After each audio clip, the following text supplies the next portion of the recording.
Now, just in case you think the human touch has disappeared entirely from the assembly line, let me tell you a final story. On one particular line, a dedicated auto worker has the job of foreman over a crew of robot welders. Only one of those robots is taking to stopping periodically, for no apparent reason. I mean, it's not like he really was taking a coffee break. The solution to this unilateral work stoppage? Well, our foreman uses this delicate robot adjustment tool. All it seems to take is a whack upside that computerized head, and it's back to work. I guess the foreman can keep doing that until the robots get their own union. Now, let's go over and see what GM's robots are working on these days. Joyce, from the look on your face, it must be something very special. Oh, it's special, all right.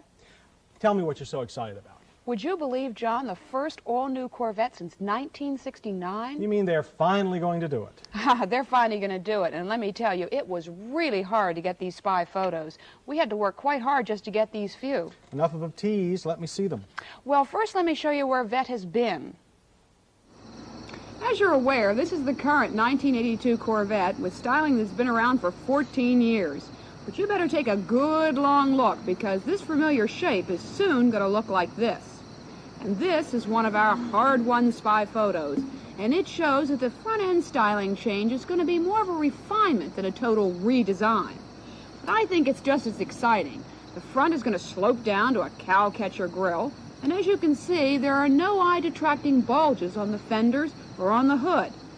We hear that the windshield is going to boast the sharpest rake in production cars, and the designers are confident that this is going to make a big difference in speed.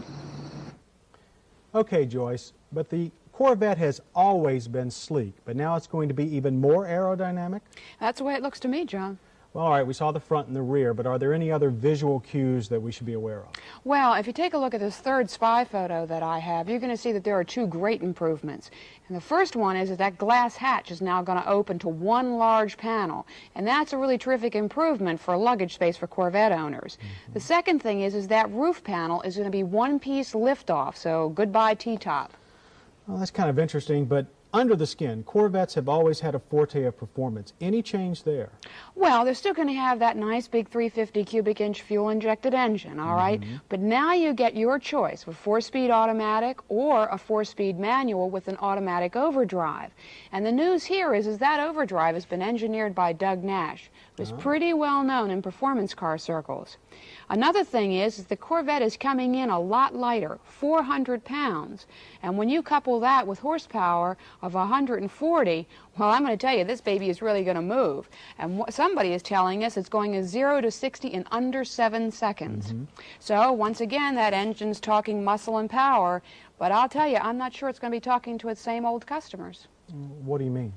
Well, when I looked up the figures, I found out that it was going to come in for between $24,000 and $26,000, and that's flirting with Porsche and BMW owners. Okay, Joyce, be sure to keep us up to date on what's happening with the new Corvette. And speaking of